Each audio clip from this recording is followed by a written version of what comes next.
আশেপাশে বসে পায়ে পায়ে কখনো চলে যায় এ জীবন উদযাপনের সুর। রেডিও রেডিও যাদবপুর, এগিয়ে চলার সুর। Radio radio Jadavpur 90.8 MHz community radio, Jadavpur university. মুক্ত চিন্তার পথে ভিন্ন মননের খোঁজ, কমিউনিটি রেডিও যাদবপুর। আপনারা শুনছেন কমিউনিটি রেডিও যাদবপুর 90.8 মেগাহার্টজ।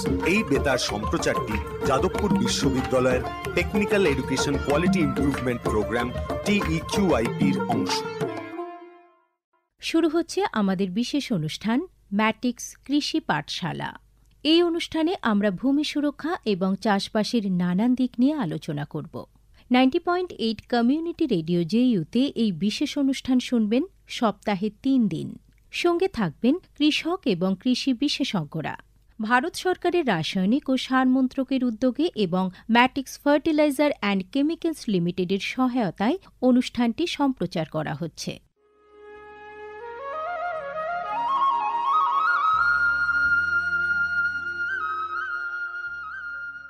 অর্থনৈতিক বিষয় সংক্রান্ত ক্যাবিনেট কমিটি তাদের 28 জুন 2023 সভায় পিএম প্রণাম নামক একটি প্রকল্প অনুমোদন করেছে।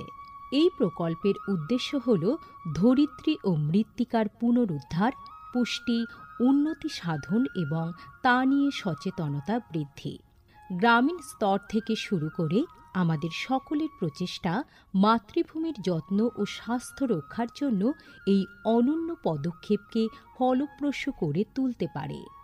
এই প্রকল্পের মূল লক্ষ্য হল কৃষিতে রাসায়নিক সার এবং কীটনাশকের অত্যধিক ব্যবহার দূর করা।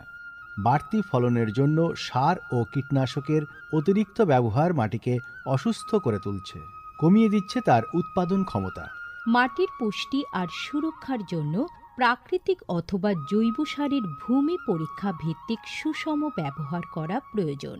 পাশাপাশি দরকার জৈব ও প্রাকৃতিক চাষ পদ্ধতি এবং সম্পদ সংরক্ষণ প্রযুক্তি, যেমন সমন্বিত কৃষি ব্যবস্থা, ক্ষুদ্র সেচ, মালচিং, মাটির ক্ষতিকারক খনন না করা, ঘুরে ফিরে বিভিন্ন ফসলের চাষ ইত্যাদি। চাষবাসের এই টেকসই পদ্ধতিগুলো মাটির উর্বরতা বাড়াবে, পরিবেশ দূষণ কমাবে এবং দীর্ঘমেয়াদী উৎপাদনশীলতাকে শক্তিশালী করবে। সারের সুষম ব্যবহার শুধু মাটিই নয়, সার্বিকভাবে পরিবেশের স্বাস্থ্য রক্ষা করে। সুষম সার ব্যবহারের অর্থ হল উদ্ভিদকে তার প্রয়োজনীয় পুষ্টি উপাদানগুলি সঠিক পরিমাণে এবং অনুপাতে, সঠিক সময়ে এবং উপযুক্ত পদ্ধতিতে দেওয়া। সংশ্লিষ্ট রাজ্য বিশ্ববিদ্যালয়গুলি ইতিমধ্যেই তাদের এলাকায় উৎপাদিত ফসলের প্রয়োজন অনুসারে এর ডোজগুলি নির্ধারণ করেছে। সঠিক মাত্রায় সার ব্যবহার করলে ফলন যেমন বাড়বে, তেমনি বাড়বে ফসলের গুণমান। ভালোভাবে পোষিত মাটিতে ফলানো ফল, শাকসবজি ও শস্য প্রয়োজনীয় পুষ্টিতে ভরপুর আর সুস্বাদু হয়। ফলনের বৃদ্ধি আর উন্নত গুণমান আমাদের কৃষকদের জন্য নিয়ে আসবে বেশি মুনাফাও। শুধু বেশি ফসল নয়, উন্নততর ফসল আমাদের লক্ষ্য। এই কৌশলে লাভবান হবে প্রত্যেকে, আমাদের কৃষকরা, আমাদের পরিবেশ এবং সর্বোপরি আমরা সকলে। বিচার বিবেচনার সঙ্গে পরিপোষক ব্যবহার করলে কেবল ফলনই বাড়ে না, প্রজন্মের পর প্রজন্ম জমি থাকে উর্বর। সুতরাং আসুন, একটি উজ্জ্বল এবং স্থায়ী কৃষি ভবিষ্যতের জন্য আমরা সুষম সার ব্যবহারের প্রচার ও অনুশীলন চালিয়ে যাই।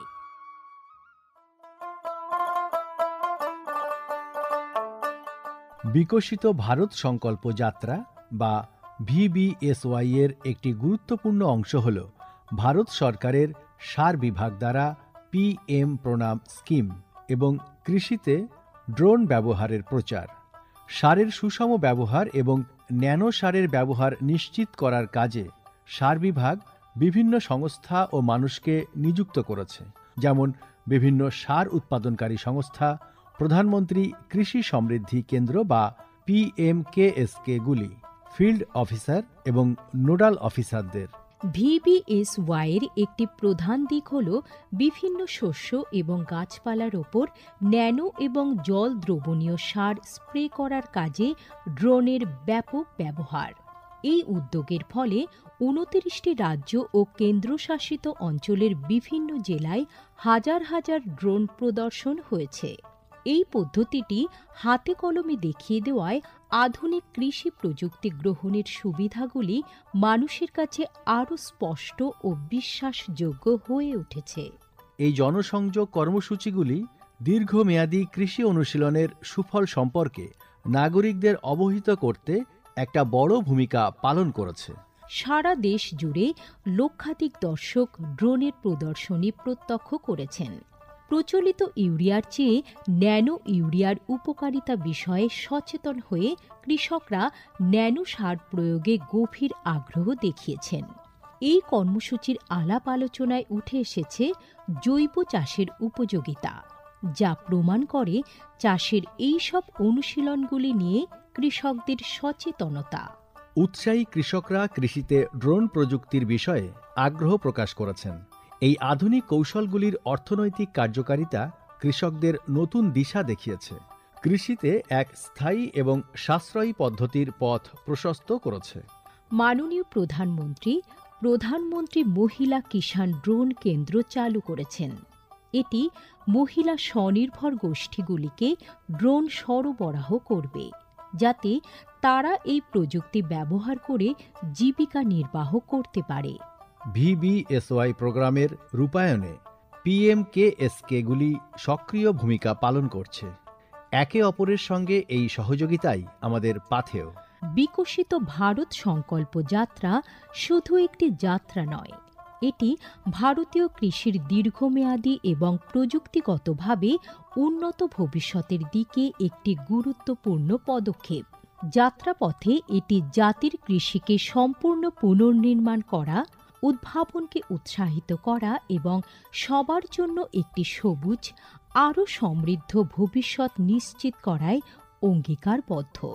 ড্রোন প্রযুক্তি, ন্যানো সার এবং দীর্ঘমেয়াদী কৃষি অনুশীলনের প্রচারের মাধ্যমে এটি কেবল সচেতনতায় তৈরি করছে না, আরও সমৃদ্ধ এবং পরিবেশ বান্ধব ভবিষ্যতের জন্য নবপ্রযুক্তিকে গ্রহণ করতে কৃষকদের অনুপ্রাণিত করছে। এই কৃষি বিপ্লবের গতি প্রকৃতি প্রত্যক্ষ করলে এটা স্পষ্ট হয় যে VBSY একটি বিকশিত, উন্নত এবং দীর্ঘজীবী ভারতের বীজ বপন করছে।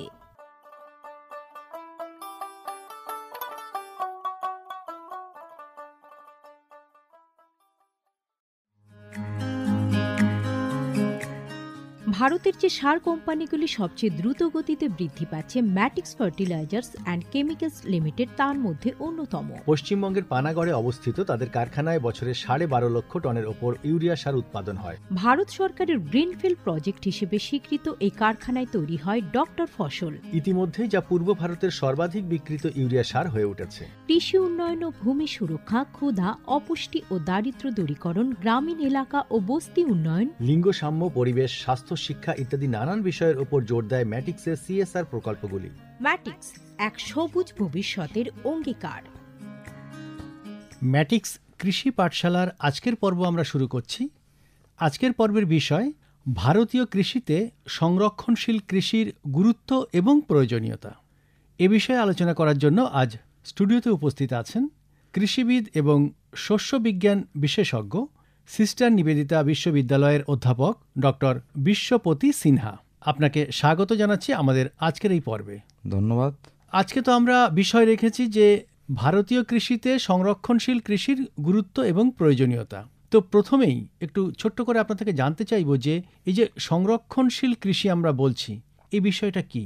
সংরক্ষণশীল কৃষি এমন একটি কৃষি পদ্ধতি যেটি মূলত আমাদের মাটি অবক্ষয়কে রোধ করে, এর পাশাপাশি দীর্ঘস্থায়ী মৃত্তিকা আবরণকে বৃদ্ধি করে আর কমসে কম মাটির বিশৃঙ্খলা ও এর পাশাপাশি গাছের যে বিভিন্ন প্রজাতির মধ্যে বৈচিত্র্যতা রক্ষা করতে সহায়তা করে। মানে এটা একটা আধুনিক পদ্ধতি বলা যেতে পারে কি? অবশ্যই আমরা যে চিরাচরিত পদ্ধতিতে চাষাবাদ করে থাকি তার পাশাপাশি বর্তমানে এই সংরক্ষণশীল কৃষি, যেটা বর্তমানে খুবই গুরুত্বপূর্ণ বিষয় হয়ে দাঁড়িয়েছে, সেটাকে অবশ্যই এটা আধুনিক কৃষি পদ্ধতির মধ্যে আনতেই পারি। এই যে পদ্ধতি, আমাদের তো ভারতবর্ষ কৃষি প্রধান দেশ এবং আমাদের পশ্চিমবঙ্গও বলা যেতে পারে যে কৃষি প্রধান একটা রাজ্য। অবশ্যই অবশ্যই। তো সেই নিরিখে আমরা যদি দেখি যে এই সংরক্ষণশীল যে কৃষি ব্যবস্থা তার বর্তমান পরিস্থিতি ঠিক কেমন? দেখুন, বর্তমানে এই সংরক্ষণশীল কৃষি মূলত গোটা ভারতবর্ষ তথা পশ্চিমবঙ্গ, এর পাশাপাশি বিদেশেও এটাকে প্রচুর পরিমাণে অনুশীলন হয়ে থাকে। বিশ্বব্যাপী এই সংরক্ষণশীল কৃষির আওতায় 125 মিলিয়ন হেক্টর এর আওতাভুক্ত। ভারতবর্ষ তথা পশ্চিমবঙ্গে এই সংরক্ষণশীল কৃষি বর্তমানে খুব প্রাথমিক পর্যায়ে আছে, আর আগামী দিনে আশা করছি এর এলাকা আরও বৃদ্ধি হতে সহায়তা করবে। তো এই সংরক্ষণশীল কৃষি পদ্ধতিকেই কি আমরা টেকসই কৃষি পদ্ধতি বলবো? দেখুন, মূলত হচ্ছে গিয়ে সংরক্ষণশীল কৃষি পদ্ধতির মাধ্যমে জলের অনুপ্রবেশের উন্নতি, বর্ধিত ভূগর্ভস্থ জলের সঞ্চয়, মাটির ক্ষয় হ্রাস, উন্নত মাটির সমষ্টি এবং জৈবিক চাষের প্রচারের মাধ্যমে মাটির সংমিশ্রণ হ্রাস, মাটির জৈব কার্বন ও পরিমিত মাটির তাপমাত্রা এবং বর্ধিত মাইক্রোবায়োলের মাধ্যমে কৃষিকে উন্নত করতে পারে। আর এর পাশাপাশি সম্প্রতি সমীক্ষায় এটা দেখা গিয়েছে যে জলবায়ু সীমাবদ্ধতা, ভবিষ্যতের কৃষি আয়ের উন্নতি এবং ভারতবর্ষ তথা পশ্চিমবঙ্গে পুষ্টি নিরাপত্তা জোরদার করার জন্য যে টেকসই কৃষি বা সংরক্ষণশীল কৃষি একটা খুবই গুরুত্বপূর্ণ ভূমিকা পালন করতে চলেছে। সর্বোপরি বর্তমান আমাদের ভারতবর্ষে মূলত এটি অন্ধ্রপ্রদেশ, সিকিমের মতন রাজ্যগুলি ইতিমধ্যেই এই টেকসই কৃষিতে নেতৃত্ব প্রদান করেছে। মানে আপনার কথা অনুযায়ী আমরা যেটা বুঝতে পারছি যে এই যে সংরক্ষণশীল কৃষি বা টেকসই কৃষি পদ্ধতি যেটা সেটা খুবই গুরুত্বপূর্ণ। তো এর ভূমিকাটা যদি একটু ছোট করে বলেন। দেখুন, এই সংরক্ষণশীল কৃষি যেটা United Nation Food and Agriculture Organization দ্বারা এর ব্যাখ্যা অনুযায়ী এটি এমন একটি কৃষি পদ্ধতি যেটি মূলত দীর্ঘস্থায়ী মৃত্তিকা আবরণকে রক্ষা করে, এর পাশাপাশি কমসে কম মাটির যে বিশৃঙ্খলা এবং গাছের বিভিন্ন প্রজাতির মধ্যে ভারসাম্য ও বৈচিত্র্য রক্ষা করার কাজ করে চলেছে এই সংরক্ষণশীল কৃষি। আচ্ছা, এই সংরক্ষণশীল কৃষি বা এই যে টেকসই পদ্ধতি আপনি যেটা বলছেন, এই পদ্ধতি মানে ঠিক কতদিন আগে থেকে শুরু হলো এবং কিভাবে এটা আমাদের এখানে প্রচলন হলো যদি একটু বলেন। এই যে সংরক্ষণশীল কৃষি, এই কথাটি মূলত 1990 দশকে এটা মূলত প্রথম উদ্ভাবন হয়। এই যে সংরক্ষণশীল কৃষির চিন্তাভাবনাটা প্রথম এসেছিল 1930 দশকে সংযুক্ত রাষ্ট্র আমেরিকার যখন ডাস্ট বাউল হয়, তখন দেখা যায় যে কমসে কম মাটির অবক্ষয় রোধের জন্য আমাদের এই সংরক্ষণশীল কৃষির ভূমিকা একটা খুবই গুরুত্বপূর্ণ হিসাবে বিবেচিত হয়। গোটা পৃথিবীব্যাপী এই যে সংরক্ষণশীল কৃষির উপর যে এত যে কার্যকলাপ হয়ে চলেছে তার মধ্যে অগ্রগণ্য ভূমিকা গ্রহণ করছে আন্তর্জাতিক ভুট্টা ও গম গবেষণা কেন্দ্র, যেটা মূলত মেক্সিকোয় অবস্থিত। সেটি আমাদের দীর্ঘস্থায়ী যেটা বিনা কর্ষণে চাষাবাদ। আচ্ছা। এবং এটা মূলত শুরু হয়েছিল 70 দশকে ভুট্টা ও গমের উপর। লাতিন আমেরিকায় এটা প্রথম শুরু করা হয় আন্তর্জাতিক ভুট্টা ও গম গবেষণা কেন্দ্রের তরফ থেকে। লাতিন আমেরিকায় এই কৃষি পদ্ধতিটা প্রথম আমরা অনুসরণ করে থাকি। তো 1970 মানে এটা তো অনেক বছর আগের একটা ঘটনা। তো সেটা পরিবর্তিত হতে হতে বর্তমানে ঠিক কোন পরিস্থিতিতে এসে দাঁড়িয়েছে এটা?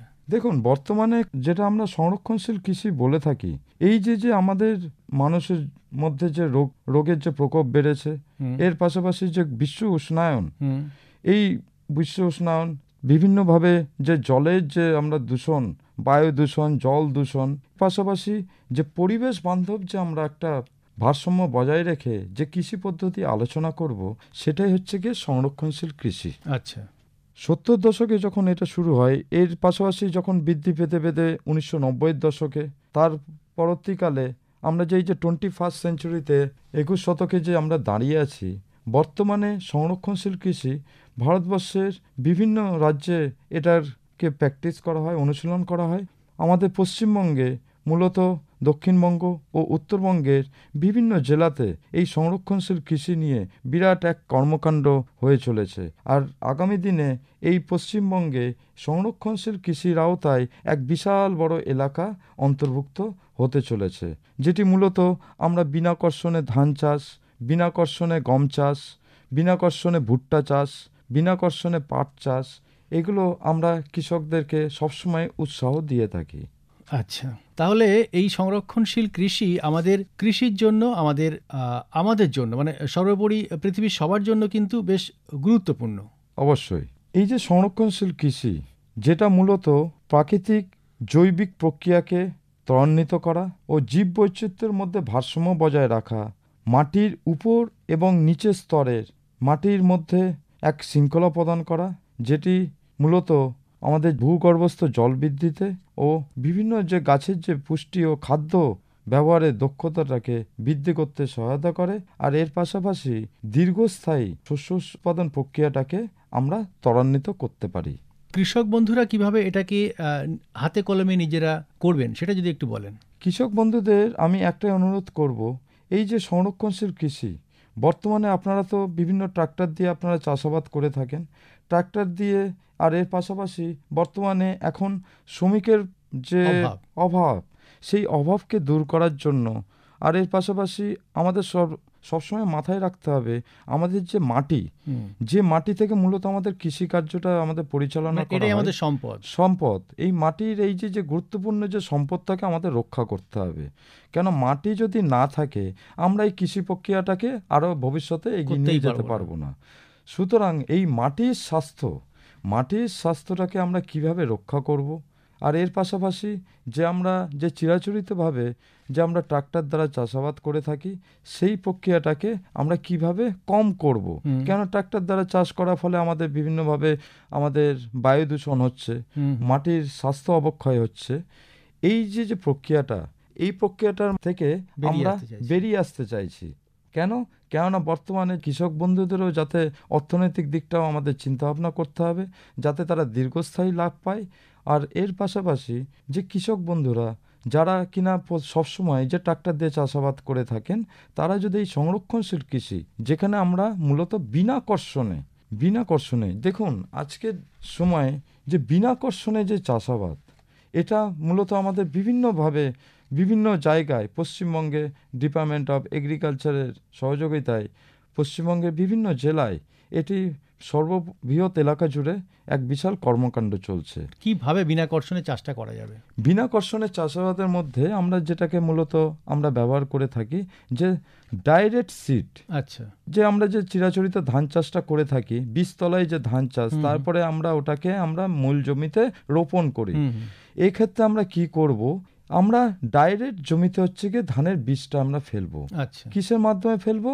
বিভিন্ন সিড ড্রিলের মাধ্যমে। সিড ড্রিল যেটা বীজ আমরা যে ট্রাক্টরের পেছনে আমরা যে ফিট করে যে আমরা সিড ড্রিল, সেটা একটা যন্ত্রের মাধ্যমে আমরা জমিতে বীজ বপন করব। আচ্ছা, এটা মূলত বিভিন্ন ধরনের যে সংরক্ষণশীল কৃষির আওতায় যে বিভিন্ন যে যন্ত্রাংশের যে ব্যবহার করা হয়, সিড ড্রিল তার অন্যতম। আর তার মধ্যে হচ্ছে যে ডাইরেক্ট সিড, এই প্রক্রিয়াটাও খুব গুরুত্বপূর্ণ ভূমিকা পালন করে চলেছে। এই সংরক্ষণশীল কৃষি যেখানে আমরা বিনা কর্ষণে, দেখুন আমরা যে পূর্ববর্তী যে ফসলটা চাষাবাদ করেছি, সেই ফসলে যখন আমরা শস্যটাকে হারভেস্ট করে ফেলেছি, সেই হারভেস্ট করার পর আমরা ওই জমিটাকে আমরা ট্রাক্টর দিয়ে আর কোনো চাষাবাদ করছি না। আমরা কি করছি, ওই জমিটাকে ওই অবস্থাতেই ছেড়ে দিচ্ছি। এবং এর পাশাপাশি যে জমির মধ্যে যে আর্দ্রতা, যেটাকে আমরা মূলত ময়েশ্চার বলে থাকি, আর এর পাশাপাশি আগের যে ফসলে যে বিভিন্ন যে সার প্রয়োগ করা হয়েছে, সেই সারটাও কিন্তু মাটির মধ্যে অবশিষ্ট হিসাবে থেকে গিয়েছে। কেননা আমাদের কৃষকদের অর্থনৈতিক দিকটাকে আমাদের সবসময় খেয়াল রাখতে হবে। এই যে সার খরচটা কম হচ্ছে, হ্যাঁ অবশ্যই কম হচ্ছে, সারের খরচ লাগছে না, ট্রাক্টরের খরচ লাগছে না, মাটির স্বাস্থ্যকে আমরা দীর্ঘস্থায়ী করতে পারছি। সব থেকে বড় হচ্ছে গিয়ে 20 থেকে 50% আমরা শ্রমিকের যে খরচাটা, এটাকে আমরা কমিয়ে আনতে পেরেছি। আচ্ছা আচ্ছা, সেই জন্যই আমরা এই বর্তমান সময়ে দাঁড়িয়ে সংরক্ষণশীল কৃষি একটা খুবই গুরুত্বপূর্ণ ভূমিকা পালন করতে চলেছে। কৃষকদের অর্থনৈতিক দিক থেকেও, সর্বোপরি আমাদের পরিবেশ বান্ধব যে কৃষির যে চিন্তাভাবনা, যেটা মূলত এখন আমরা বিশেষভাবে খেয়াল করে থাকি, পরিবেশ বান্ধব যে কৃষির যে চিন্তাভাবনা, সেটাকেও আমরা রক্ষা করতে পারবো। তো একজন কৃষক বন্ধু যদি এই সংরক্ষণশীল কৃষি নিজে করতে চান আর কি, সেই পদ্ধতিটাকে অবলম্বন করতে চান, তাহলে তার কি কি নীতি গ্রহণ করতে হবে, কি কি করবেন তিনি? দেখুন, সব থেকে আমাদের প্রথমেই আসতে হবে কমসে কম মাটি যে যান্ত্রিক বিশৃঙ্খলা, মাটির মধ্যে যে আমরা যান্ত্রিক বিশৃঙ্খলা যেটা আমরা ট্রাক্টরের দ্বারা করে থাকি, সেটাকে আমাদের কম করতে হবে। অর্থাৎ কিনা আমরা বিনা কর্ষণ, যেটাকে আমরা দৃষ্টি আকর্ষণ করতে চাইছি কৃষক বন্ধুদের, সব থেকে গুরুত্বপূর্ণ, আমরা বিনা কর্ষণ, মানে আমরা ট্রাক্টর দিয়ে কর্ষণ ছাড়াই আমরা এই সংরক্ষণশীল কৃষি বা কৃষি কাজটাকে এগিয়ে নিয়ে যেতে পারি। কি কি পদ্ধতিতে? যেমন ডাইরেক্ট সিড, আমরা অলরেডি আমরা আলোচনা করলাম, ডাইরেক্ট সিড, আর আমরা যে বিভিন্ন সারের প্রয়োগের মাধ্যমে, যেটাকে কিনা আমরা বিভিন্ন যন্ত্রের মাধ্যমে ফেলে দিচ্ছি, সারটাও জৈব বা রাসায়নিক সার, বীজ আমরা একসঙ্গে জমির মধ্যে রোপণ করে দিচ্ছি। মূলত যেটা আমাদের পূর্ববর্তী যে ফসল, ওই ফসল যখন আমরা কাটাই, যেটাকে আমরা বলে থাকি হারভেস্টিং করে ফেলেছি, তার পরবর্তীকালে ওই যে শস্যের অবশিষ্টাংশ যেটা জমির মধ্যেই থেকে গিয়েছে, ওই অবশিষ্টাংশের লাইন বরাবর আমরা যে পরবর্তীকালে যে ফসলটা লাগাতে যাচ্ছি, ওই লাইন বরাবর মাটিতে মিনিমাম যখন আমাদের আর্দ্রতা বজায় থাকবে, তখন আমরা এই রোপণ প্রক্রিয়াটাকে সম্পন্ন করব। সেটা আর্দ্রতাটা কত পার্সেন্টেজ থাকবে? আর্দ্রতাটা যখন হচ্ছে কি আমাদের মিনিমাম এটা বজায় রাখতে হবে 20 থেকে 25%। কেন আমরা যে পূর্ববর্তী যে ফসল যেটা আমরা লাগাতে যাচ্ছি, আর যেটা আগের যে ফসল যেটা আমরা অলরেডি আমরা হারভেস্ট করে ফেলেছি, এই যে মাঝের সময়ে যদি দেখা যায় যে একটু বৃষ্টিপাত হয়েছে, তাতে হচ্ছে কি মাটি তার মিনিমাম তার আর্দ্রতাটা রক্ষা করবে।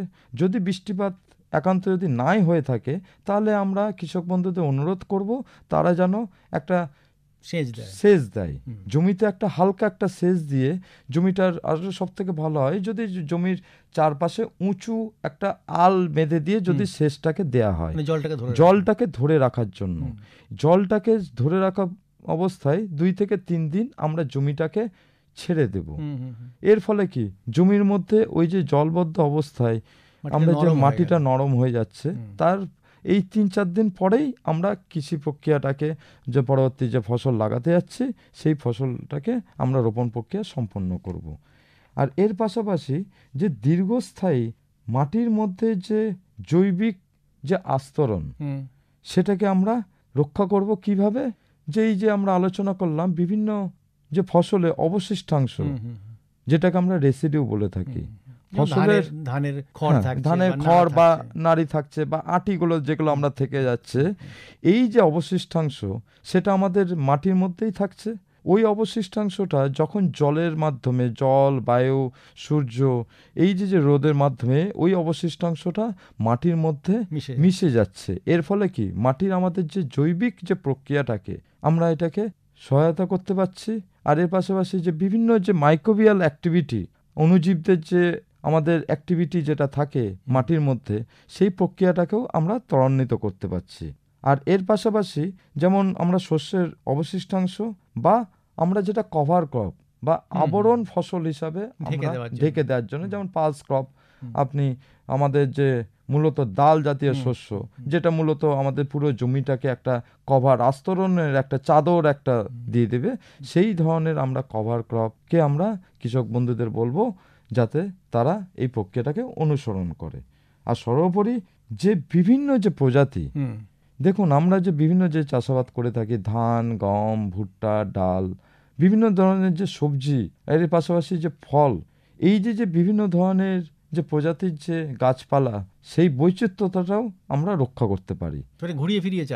ঘুরিয়ে ফিরিয়ে চাষ আমরা যেটাকে একই চাষ আমরা তো অবশ্যই করতে নিষেধ করছি। কৃষক বন্ধুদের অনুরোধ করব, আপনাদের একটা শস্য ক্যালেন্ডার, মানে 1 বছরের যে শস্য ক্যালেন্ডারের মধ্যে আপনি অবশ্যই আপনার জমিতে একই ধরনের চাষ বারবার না করে আপনার শস্য পর্যায়টাকে পরিবর্তন করুন।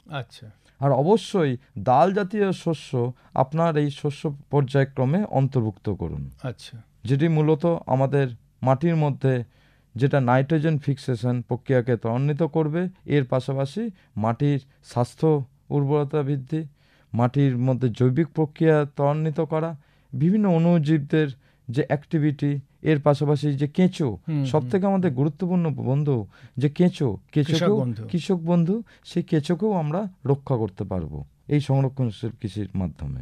আচ্ছা, সংরক্ষণশীল কৃষি যদি আমরা ফলো করি আর কি, মানে এটি পদ্ধতি যদি আমরা গ্রহণ করি, তাহলে দেখতে পাচ্ছি যে আমাদের মাটি চাষ দিতে বা কর্ষণ করতে যে খরচা সেটা হচ্ছে না, পাশাপাশি আমাদের সারের যে খরচ সেটা অনেক কম হচ্ছে। জলসেচ যদি একটু বলেন, জলসেচের ব্যাপারটা। দেখুন, জলসেচ এই সংরক্ষণশীল কৃষি, এই কথাটার মাধ্যমে আমরা পরিষ্কার হয়ে যাচ্ছে যে সংরক্ষণশীল কৃষি আমরা সবকিছুই সংরক্ষণ করব। এই যে জলের দিকটা, সেচের দিকটাই যদি আমরা বর্ষাকালে বিভিন্ন ধরনের যে চাষাবাদ করে থাকি, সেখানে আমরা মূলত নির্ভর করব বৃষ্টির উপর, বৃষ্টির জলের উপর। আর একান্তই যদি বৃষ্টি যদি না হয়ে থাকে, তাহলে 1 থেকে 2 সেচ পরিমাণ মতন যে সেচ সময়ে সময়ে যে 1, 2, 3 যে বিভিন্ন ফসলে সেচ আমরা দিয়ে থাকি, সেই সেচটাকেও আমরা দিতে থাকবো। মানে জলসেচটা এখানে কম লাগছে, সেই খরচটা কম লাগছে। এর পাশাপাশি যে শ্রমিক, সেটাই বলতে চাইছিলাম, এখানে অনেক ক্ষেত্রেই শ্রমিক লাগছে না। সব থেকে হচ্ছে শ্রমিকের খরচা, আমরা প্রায় 50% মতন শ্রমিকের খরচাটা আমরা কম করতে পারছি এই সংরক্ষণশীল কৃষির আওতার মাধ্যমে। তো এখান থেকে আমরা দেখতে পাচ্ছি যে কৃষক বন্ধু অর্থনৈতিকভাবে লাভবান হচ্ছেন। অবশ্যই এই সংরক্ষণশীল কৃষি পদ্ধতিটাকে কৃষক বন্ধুরা যদি অনুসরণ করে, মাটির যে স্বাস্থ্য সেটাকে দীর্ঘস্থায়ী করার জন্য, এর পাশাপাশি মাটির উর্বরতা বৃদ্ধি, মাটির মধ্যে ভারসাম্য বজায় রাখা, তার জৈবিক প্রক্রিয়াকে ত্বরান্বিত করা, বিভিন্ন যে অণুজীবের যে উপস্থিতি, আর এর পাশাপাশি যে কৃষক বন্ধু কেঁচো, এর আমরা রক্ষা করতে পারবো। সর্বোপরি আমরা এক পরিবেশ বান্ধব, যেখানে বায়ু দূষণ হবে না, জল দূষণ হবে না, সারের খরচাটাকে আমরা অনেক মাত্রায় কমিয়ে নিয়ে আসছি। এর পাশাপাশি মানুষের যে স্বাস্থ্য, গুরুত্বপূর্ণ যে সম্পদ যে স্বাস্থ্য, সেই স্বাস্থ্য রক্ষাতেও আমরা এই কৃষি গুরুত্বপূর্ণ ভূমিকা পালন করছে এই সংরক্ষণশীল কৃষির মাধ্যমে। তাহলে এই সংরক্ষণশীল কৃষি যেমন আমাদের মানুষের স্বাস্থ্য সংরক্ষণ করছে, পাশাপাশি আমাদের জমি বা মাটির স্বাস্থ্য সংরক্ষণ করছে, এবং কৃষক বন্ধুদের জন্য একটি বেশ গুরুত্বপূর্ণ পদ্ধতি। অবশ্যই। ম্যাটিক্স কৃষি পাঠশালার আজকের পর্ব আমরা এখানেই শেষ করব। আজকের পর্বের বিষয় ছিল ভারতীয় কৃষিতে সংরক্ষণশীল কৃষির গুরুত্ব এবং প্রয়োজনীয়তা। এ বিষয়ে এতক্ষণ আমাদের সঙ্গে আলোচনা করলেন কৃষিবিদ এবং শস্য বিজ্ঞান বিশেষজ্ঞ, সিস্টার নিবেদিতা বিশ্ববিদ্যালয়ের অধ্যাপক ডক্টর বিশ্বপতি সিনহা। আপনাকে অনেক অনেক ধন্যবাদ। ধন্যবাদ। এতক্ষণ শুনলেন আমাদের বিশেষ অনুষ্ঠান ম্যাটিক্স কৃষি পাঠশালা। ভারত সরকারের রাসায়নিক ও সার মন্ত্রকের উদ্যোগে এবং ম্যাটিক্স ফার্টিলাইজার অ্যান্ড কেমিক্যালস লিমিটেডের সহায়তায় অনুষ্ঠানটি সম্প্রচার করা হল। কেমন লাগলো এই অনুষ্ঠান আমাদের জানাতে পারেন 0332457262 নম্বরে। আপনারা আমাদের মেইলও করতে পারেন radioju@gmail.com-এ। আমাদের ইউটিউব চ্যানেল রেডিও জেইউ, এখানেও আপনারা এই বিশেষ অনুষ্ঠানটি শুনতে পারেন। আর আমাদের ইনস্টাগ্রাম আইডি radio_JU আপনারা ফলো করতে পারেন। আজকের মতো ম্যাটিক্স কৃষি পাঠশালা এ পর্যন্তই। শুনতে থাকুন কমিউনিটি রেডিও জেইউ 90.8 মেগাহার্টজে। ভারতের যে সার কোম্পানিগুলি সবচেয়ে দ্রুত গতিতে বৃদ্ধি পাচ্ছে ম্যাটিক্স ফার্টিলাইজার্স অ্যান্ড কেমিক্যালস লিমিটেড তার মধ্যে অন্যতম। পশ্চিমবঙ্গের পানাগড়ে অবস্থিত তাদের কারখানায় বছরে 12.5 লক্ষ টনের ওপর ইউরিয়া সার উৎপাদন হয়। ভারত সরকারের গ্রিনফিল্ড প্রজেক্ট হিসেবে স্বীকৃত এই কারখানায় তৈরি হয় ডক্টর ফসল। ইতিমধ্যে যা পূর্ব ভারতের সর্বাধিক বিক্রিত ইউরিয়া সার হয়ে উঠেছে। কৃষি উন্নয়ন ও ভূমি সুরক্ষা, ক্ষুধা, অপুষ্টি ও দারিদ্র্য দূরীকরণ, গ্রামীণ এলাকা ও বস্তি উন্নয়ন, লিঙ্গ সাম্য, পরিবেশ, স্বাস্থ্য, শিক্ষা ইত্যাদি নানান বিষয়ের উপর জোর দেয় ম্যাটিক্সের CSR প্রকল্পগুলি। ম্যাটিক্স এক সবুজ ভবিষ্যতের অঙ্গীকার। মুক্ত চিন্তার পথে ভিন্ন মননের খোঁজ, কমিউনিটি রেডিও যাদবপুর। আপনারা শুনছেন কমিউনিটি রেডিও যাদবপুর 90.8 মেগাহার্টজ। এই বেতার সম্প্রচারটি যাদবপুর বিশ্ববিদ্যালয়ের technical education quality improvement programme TEQIP-র অংশ। দূরে সে পাশে বসে পায়ে পায়ে কখনো চলে যাই দূর। এ জীবন উদযাপনের সুর, রেডিও রেডিও যাদবপুর। এগিয়ে চলার সুর, radio radio Jadavpur. 90.8 megahertz, Community Radio, Jadavpur University.